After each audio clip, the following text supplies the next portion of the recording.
মেহেন্দিপুর বালাজি, আমরা সবাই এই নামটার সঙ্গে পরিচিত। অনেকেই জানি, অনেকেই জানি না। ইন্ডিয়াতে এমনই একটা টেম্পল যেখানে স্বয়ং কালভৈরব, প্রেতরাজ এবং হনুমানজি উপস্থিত।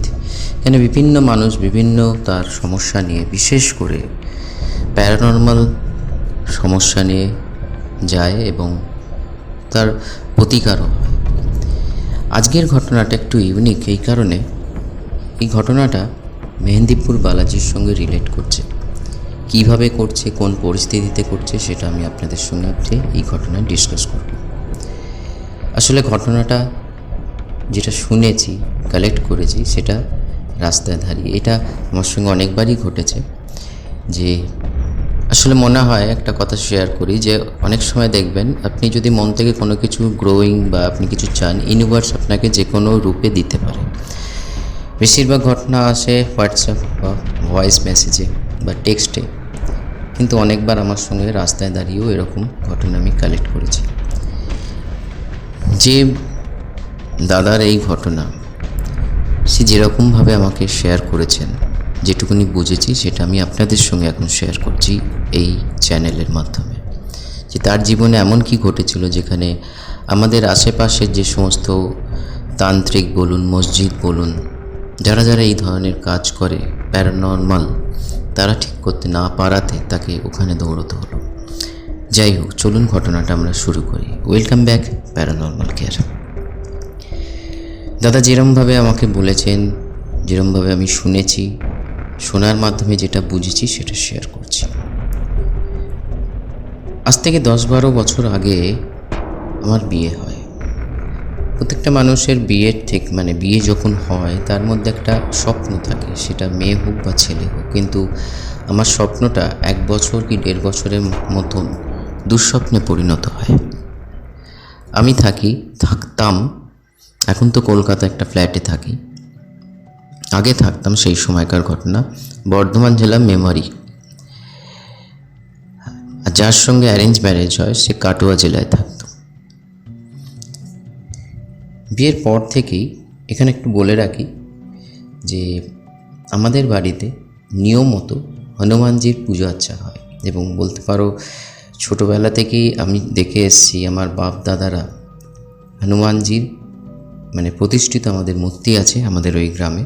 আজকে আমি কোনো রকম পরিস্থিতিতে, কিছু পার্সোনাল কারণে আমি এখানে থাকি, এই ফ্ল্যাট কিনে, বাট এখানেও আমার হনুমানজির একটা ছোট মূর্তি স্থাপন করেছি ফ্ল্যাটে, যেখানে নিত্য পুজো হয়। তো এর জন্যেই বলে রাখছি, ছোটোবেলা থেকেই বা আমাদের বাড়ির যে পরিবেশ সেটা কিছুটা স্পিরিচুয়াল। তো যাই হোক, বিয়ের হলো বৌভাতের সময় দিন। এখানে বলে রাখি শান্তনু, যে লাভ ম্যারেজ আর অ্যারেঞ্জ ম্যারেজ, লাভ ম্যারেজের মধ্যে তবুও মেয়ে বা ছেলে একে অপরকে বোঝে শারীরিকভাবে, মানসিকভাবে, কিন্তু অ্যারেঞ্জ ম্যারেজে অতটা তো বোঝা যায় না। কিন্তু বৌভাতের রাত্রে যে ধরনের ঘটনার সূত্রপাত হয়, সেখানেই আমার প্রথম ট্রিগার হয় যে কিছু তো অ্যাবনর্মালিটি রয়েছে এই পরিস্থিতিতে। যেরকমভাবে একটা মেয়ে, যেরকমভাবে আমাদের খুলেই বলছি, যেটুকুনি খুলবার শারীরিক সম্পর্কটা হয়, সেটা এতটাই উগ্র টাইপের ছিল যে এটা একটা সম্ভব নয়। একটা প্রথম দিনে আমরা একে অপরকে চিনি না, হয়তো 2-1 বার কথা বলেছি, যাতায়াত করেছি এর একে অপরের বাড়িতে, কারণ তার আমাদের বোথ সাইডেরই মা বাবা ফ্রি ছিল, ফ্রি মাইন্ডেড ছিল। ফ্রি ছিল ফ্রি মাইন্ডেড। কিন্তু তা বলে এই নয় যে আমি বলবার চেষ্টা করছি তোমাকে, তুমি হয়তো বুঝতেও পারছো, কিন্তু সেখান থেকে আমার প্রথম একটা ডাউট হয়। ডাউটটা বলতে পারো এরকম ছিল যে তার মেন্টাল কিছু প্রবলেম থাকতে পারে, যার ফলে এই পরিস্থিতিতে সে একটা, অনেকের মধ্যে দেখবে ছেলে হোক মেয়ে হোক, কামনার ব্যাপারটা, সেক্সুয়াল ব্যাপারটা অনেক বেশি থাকে। তো সেটাই আমি অনুভব করি। কিন্তু দিনে দিনে ঘটনা যেরমভাবে এগোতে থাকে, পরিস্থিতি যেরমভাবে অস্বাভাবিক হতে থাকে, সেটা ধীরে ধীরে সারা বাড়ির লোক জানতে পারে। যেমন কিছু ঘটনা শেয়ার করি। আসলে তখনকার সময়, আজ থেকে 10-12 বছর আগে, আমাদের পোলট্রি ফার্ম ছিল, আর পোলট্রি ফার্মটা বাড়ির সঙ্গেই লাগোয়া। তো সেই ক্ষেত্রে এরকমভাবে পোলট্রি ফার্মটা ডিজাইন ছিল বাইরের কোনো জীবজন্তু এসে কোনো রকম অ্যাটাক করতে পারবে না। কিন্তু প্রায় দেখতাম, শুনতাম আস্তে আস্তে যখন দিন এগোচ্ছে, আর ওই ঘটনাটা তো চলছে, যখনই আমাদের শারীরিক সম্পর্ক হতো একটা অস্বাভাবিকতার রূপ নিত, যেটা আমার মনে হতো যে ছেলে হয়ে বলছি কখন এই পরিস্থিতি থেকে আমি বেরিয়ে আসবো। বাট তখন কিছু আমি বলতে পারতাম না, কেউ যেন মনে হতো আমার মুখটাকে ভেতরে অনেক রকম রিপারকেশন হচ্ছে বলবার জন্যে, কিন্তু আমি বলতে পারছি না। তার সঙ্গে সঙ্গে দেখা শুরু হলো, সেটা হচ্ছে দু একদিন মানে বিয়ের বৌভাতে দু একদিন পর অষ্টমঙ্গলা বলে একটা জিনিস হয়, সেটা জানো নিশ্চয়ই আমাদের বাঙালিদের মধ্যে। তো সেই দিনটার থেকে বলো বা সেই দিনটার পর, কারণ আমাদের হানিমুন যাওয়ার একটা প্ল্যানিং ছিল, তো সেটাও ভেস্তে যায় সেই পরিস্থিতিতে। আমি নিজে সেটাকে আর উল্লেখ করিনি, কারণ যে ধরনের অস্বাভাবিকতা আমি নিজে অনুভব করছিলাম শারীরিক মানসিকভাবে, ফলে আমি আর উল্লেখ করিনি। তো যাই হোক, যেটা পরের পরিস্থিতি, যেটা ঘটনা ঘটতে থাকলো, সেটা হচ্ছে প্রত্যেক দিনই রাত্রির বেলা মুরগি মানে পোলট্রি ফার্মে বিশাল বড় একটা দৌড়ঝাঁপের আওয়াজ পেতাম, মানে মনে হতো যেন ওরা ভয় খাচ্ছে। এবং তার নেক্সট মর্নিংয়ে আমরা প্রত্যেকেই গ্রামে বুঝতে পারছো, আর্লি মর্নিং আমাদের ওঠার একটা নিয়ম ছিল সেই সময়। এখনও মা বাবা সেই রকম, মা বেঁচে আছে, বাবা মৃত এখন, আমার কাকা কাকিমা এবং তাদের ছেলে মেয়ে প্রত্যেকেই প্রতিষ্ঠিত এবং কলকাতায় বসবাস করে। গ্রামের এতে আমরা মাঝে মাঝে যাতায়াত করি। যাই হোক, ঘটনায় ফিরে আসি। উঠেই দেখতাম কিছু এরকম মুরগি বলো বাচ্চা বলো মরে পড়ে আছে, কারোর গলা নেই তো কারোর এই নেই, এবং অনেক সময় দেখা যাচ্ছে যে কেউ তাকে খেয়েছে, মানে ছিঁড়ে ছিঁড়ে খেয়েছে। তো প্রথমটা ডাউট হতো যে কিছু তো প্রবলেম হচ্ছে, যে কোনো জীবজন্তু তো ঢোকার জায়গা নেই, যেমন ধরো ভাম বলো, বড় ইঁদুর বলো, হয়তো তখন মাইন্ডে এটাও আসতো যে হয়তো কোনো জায়গা থেকে ঢুকে এরকম অ্যাটাক করছে, একবার রক্তের স্বাদ এরাও পেলে তো প্রবলেমটা করে। তো আমরা প্রোটেকশানটা আরও স্ট্রং করি। কিন্তু একদিন রাত্রিবেলা প্রচণ্ড মুষলধারে বৃষ্টি হওয়ার দরুন আমার ঘুম আসছিল না, এবং সেই দিন যেটা অনুভব করি সেটাই মানে আমার যে ডাউটটা ছিল ভেতরে, একটা সাবকনসিয়াস মাইন্ডে একটা ডাউট চলছিল, সেটা বিশ্বাসে পরিণত হলো। হঠাৎ করে দেখলাম আমার যিনি ওয়াইফ, উনি উঠলেন। ভাবলাম যে হয়তো, কারণ বাথরুমটা বাড়ির বাইরে ছিল। এটা আগেকার দিনে দেখবে বাথরুম অলওয়েজ বাড়ির বাইরে থাকতো। এখন আমাদের এখানে অ্যাটাচ বাথরুম অনেক কিছু, এত মানুষ মানে না, কিন্তু এই ধরনের জিনিসকে মলমূত্র ত্যাগের জিনিসটা অলওয়েজ বাড়ির বসবাস করার বাইরে থাকতো। তো সেরকমই ভাবি, কি যেন মনে একটা সন্দেহ হয় যে একবার ফলো করি, যে একবার গিয়ে। তো আমি নিজেকে হাইড করে জিনিসটাকে ফলো করতে লাগি। দেখি সে বাথরুমে না গিয়ে মানে পোলট্রি ফার্মের দিকে যাচ্ছে, এবং তারপরে যেটা দেখি সেটা আর সেকেন্ডবার কোনো ডাউট থাকে না যে কিছু তো একটা ন্যাচারাল ঘটছে। সে গেট খুলে ভেতরে ঢুকে একটা মুরগিকে ধরে তার গলাটা যেরকমভাবে ছিঁড়ল, সেটা একটা সাধারণ মানুষ এরকম পারে না। কিন্তু তখন ডাউট দুরকম, মেন্টাল কন্ডিশন আর কিছু প্যারানর্মাল কিছু চিন্তা ভাবনা চলছে। প্রথম মেন্টাল কন্ডিশনটাই আমি মানে স্থাপন করি নিজের মধ্যে, যে ডাক্তার দেখাতে হবে। তো যথারীতি তখনও কিন্তু বাড়ির আদার্স লোকরা অত কিছু বুঝতে পারেনি। যেমন ধরো ছোট ছোট ঘটনাগুলো ঘটছিল, যে মাছ রান্না হয়েছে, যতজন আমরা জয়েন্ট ফ্যামিলি ছিলাম, যতজনের তাদের প্রত্যেকেরই 2 পিস করে, সেখানে দেখা যাচ্ছে 4-5টা মাছ রান্নার আগেই মিসিং। তো কেউ অতটা ধ্যান দেয়নি, যেহেতু আশেপাশে রান্নাঘরও খোলা থাকতো, তো সবাই ভাবতো যে বেড়াল এসে নিয়ে যায়। তো এটা খুব স্বাভাবিক ব্যাপার ছিল। কিন্তু পরে সমস্ত কিছু ক্লিয়ার হলো কী ঘটনা। তো ডাক্তারকে যথারীতি দেখানো হয়, ডাক্তার বলে সব কিছু নর্মাল, কোনো অ্যাবনর্ম্যালিটি উনি দেখতে পাচ্ছেন না। এবং কিছু টেস্ট তখন কলকাতা সেই সময়কার কলকাতাও দেওয়া হয়, তো কলকাতা থেকে টেস্ট করে যখন আসে সেটাও নর্মাল। ধীরে ধীরে ঘটনা বাড়তে থাকলো, এবং পরিস্থিতির সঙ্গে সঙ্গে বাড়ির আর 5 জনের মধ্যে ডাউট ক্রিয়েট হতে লাগলো যে কিছু একটা অস্বাভাবিক ঘটছে, যা ঠিক নয়, এবং সেটা আমার বিয়ের পর।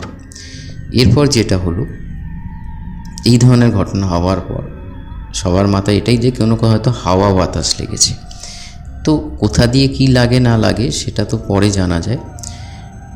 আমরা যথারীতি ওকে একটা আমাদেরই এখানে ওখানকার তখন ছিল একজন মানে বেশ ভদ্রলোকের পাওয়ার ছিল, তান্ত্রিক গোছের বলতে পারো, সাধক গোছের বলতে পারো, মায়ের পূজা আচ্ছা করতো। নিয়ে যাওয়া হয় আমার ওয়াইফকে, যেতে চায় না কিন্তু নিয়ে যাওয়া হয়। তো উনি যেটা বলে একটা ক্রিয়া করার পর, যে আমি কিন্তু ঘটনাটাকে শান্তনু একটু শর্ট করে বলছি, আমি বিশাল বড় অনেক মাঝখানে অনেক ঘটনা আছে, আমি তোমাকে নয় পরে হোয়াটসঅ্যাপে ভয়েস করবো, কিন্তু ঘটনার যে মেন যে ব্যাপারটা সেটা বলছি। উনি যেটা আমাদের বলেন যে এই নারীর মধ্যে 3খানা প্রেতাত্মা বসবাস করছে, এবং সেটা অনেক দিন আগে থেকে, মানে বিয়ের আগে থেকে, এবং সেটা এতটাই নর্মাল ছিল। 19-20 এদিক ওদিক হয়েছে, কিন্তু তার মা বাবাও জানে না, আমরা তো জানার তো কোনো প্রশ্নই আসছে না।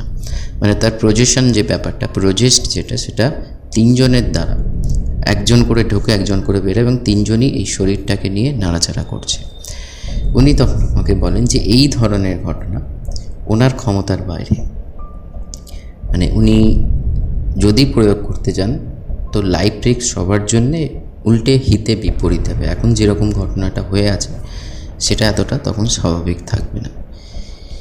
সেসব উনি আমাদের সমস্ত, আমরা তখন ওনাকে জিজ্ঞেস করি যে তাহলে কিছু তো উপায় আছে, তো উনি তখন বলেন যে মেহেন্দিপুর বালাজি ওখানে যাবার কথা, যে ওখানে বাবা প্রচণ্ড জাগ্রত এবং 3 দেবের মানে প্রেতরাজ, কালভৈরব এবং হনুমানজি নিজে বসবাস করছেন, এবং তার সমস্ত অনেক কিছু হিস্ট্রি। তার আগে কিন্তু মেহেন্দিপুর বালাজির ঘটনা আমি জানতাম না, মানে আজ থেকে 10-12 বছর আগেকার কথা, বুঝতেই পারছো যে অতটা অ্যাওয়ারনেস ছিল না আমাদের অন্তত, আমি অন্যের করার কথা বলতে পারবো না, আমাদের অন্তত। তো আমরা প্ল্যানিং করি, আমরা যাই, এবং গিয়ে যা দেখি সত্যিকারের আমার জীবনের প্রচুর অভিজ্ঞতা হয়, যে আমার চিন্তাধারা বদলে যায়, যে এত মানুষ এখানে 2-1 গল্প ছিল না তখন। আমার সঙ্গে যিনি রয়েছেন, মানে আমার ওয়াইফ, সে তো প্রজেস্ট, তার সঙ্গে সঙ্গে হাজার মানুষ, তাদের দেখে আমি নিজে ঘাবড়ে যাই। আমার সঙ্গে গেছিলো আমার বাবা, আমি গিয়েছিলাম, আমার ওয়াইফ তো যাবেই, এবং আমার কাকার ছেলে। তো ওখানে আমরা, উনি একজনকে মানে হয়তো জানতেন, সেই জন্য উনি রেফার করেছিলেন, লিখে দিয়েছিলেন। তখনও ফোনের ওরকম ব্যাপারটা সেরকম, আমরা যে ফোন তো এসে গেছে কিন্তু ফোনের সঙ্গে কন্ট্যাক্ট সেরকম ছিল না বলে উনি লিখে দেন। আমরা সেখানে গিয়ে ওই মানে ভদ্রলোকের সঙ্গে দেখা করি। তো উনি জিনিসটা মানে কেসটা নেন, এবং যা যা দেখেছি শান্তনু, আমি এরকম রাস্তায় দাঁড়িয়ে আমি খুলে বলতে পারবো না যে এরকম হতে পারে, এরকম হওয়া সম্ভব যে একটা মানুষের মধ্যে 3 জন, এবং সেটা কীভাবে মানে না দেখলে না, আমি ঠিক ভাষার মাধ্যমে বলতে পারছি না। কিন্তু এই পরিস্থিতিকে কাটাতে, সম্পূর্ণ স্বাভাবিক হতে 2.5 মাস সময় লাগে। আমরা 2.5 মাস ওখানে কাটাই। এটা হয় যে কিছু টাকা পয়সার শর্টেজ হয়, ফলে শর্টেজ হওয়ার সম্ভাবনাতে আমার বাবা ব্যাক করে, আবার এখানে ব্যাক করে আবার উনি যান। কিন্তু তো এই 2.5 মাস পরে অনেক কিছু রিচুয়াল এবং মন্দিরের কিছু নিয়মকানুন পালন করার পর, মানে যারা শরীরের মধ্যে প্রজেস্ট অবস্থায় রেখেছিল আমার ওয়াইফকে, মানে শরীরটা বসবাস করছিল এবং ভোগ করছিল, তাদের ক্লিয়ারেন্স হয়, পরিষ্কার হয়, এবং আরও আমরা 10 দিন ওখানে থাকি ওই ভদ্রলোকের কন্ট্যাক্টে। উনি যখন আমাদের এখানে আসতে বলে আমরা ফিরে আসি। তো আমি ঘটনাটা যেরকম বললাম, এর মাঝখানে কিন্তু আরও অনেক প্রচুর জিনিস রয়েছে, যেটা মানে এখানে উল্লেখ করলাম না, কিন্তু সমস্তটাই প্যারানর্মাল ছিল, এবং যার ফলে ধীরে ধীরে আমাদের বাড়ির প্রত্যেকেরই মধ্যে এই জিনিসটা গ্রো করে যে এটা মেন্টাল কোনো প্রবলেম নয়, এটা একটা অস্বাভাবিক প্যারানর্মাল প্রবলেম, যেটা একমাত্র হনুমানজি ঠিক করতে পারে। তো এই ছিল আমার ঘটনা শান্তনু, যেটা আমি তোমার সঙ্গে শেয়ার করলাম। ছোট ছোট ঘটনাগুলো নয়, আমি পরে হোয়াটসঅ্যাপে তোমাকে শেয়ার করব। এরপরে কি হয়, আমরা ওখানেই বসবাস করি, কিন্তু যা হয় না, একটা ঘটনা জীবনে এরকম ধরনের ঘটে যাওয়ার পর একটা এফেক্ট আসে জীবনে, অনেক কিছু ওই পরিস্থিতিতে কিছু ফিনান্সিয়াল প্রবলেম আসে, অনেক কিছু প্রবলেম অ্যারাইজ করে। তারপরে আমরা মানে আমি নিজে একটা জবে কলকাতায় অ্যাটেন্ড করি, মানে যুক্ত হই। কারণ পোলট্রি ফার্মের যে অবস্থা হয়ে গেছিলো তারপর থেকে অনেক সেটাকে আবার রিঅ্যারেঞ্জ করা অতটা পসিবল ছিল না, ফলে ছোটো রূপে ছিল, ছোট আকৃতিতে এখনও আছে। তো সেই ক্ষেত্রে কলকাতায় আসি, কাজ করি, এবং সেই বিগত আজকে হলো ধরো 3-4 বছর হলো আমি এখানে একটা ফ্ল্যাট নিয়ে রয়েছি দমদমের সাইডে। মোটামুটি চলে যাচ্ছে ঈশ্বরের আশীর্বাদে। আমার ওয়াইফও এখানে আছে, সম্পূর্ণ স্বাভাবিক। মাঝে মাঝে আমরা গ্রামে যাতায়াত করি বাবা মায়ের কাছে দেখা করতে, আবার ফিরে আসি নিজের কর্মকাণ্ডেতে। এই ছিল ঘটনা, যেটা সম্পূর্ণ এমনই একটা ঘটনা যেটা আমাদের মেহেন্দিপুর বালাজিতে নিয়ে যেতে হয়েছিল আমার ওয়াইফকে তার নিষ্পত্তি করার জন্যে। তো ফ্রেন্ডস, ঘটনাটা আমরা শুনলাম, উপলব্ধি করলাম। জীবনে এরকম অনেক কেস রয়েছে, আমরা আর কতটা জানি। তবে হ্যাঁ, এই সমস্ত চ্যানেলের মাধ্যমে কিছু মানুষ এগিয়ে আসছে যারা তাদের নিজেদের লাইফে ঘটনা শেয়ার করছে। তারই মাধ্যমে আমরা জানতে পারছি যে কত মানুষের কত সমস্যা। সবার যে মেন্টাল এবং ফিজিক্যাল তা নয়, প্যারানর্মাল সমস্যাও আজকের দিনে বেড়ে চলেছে।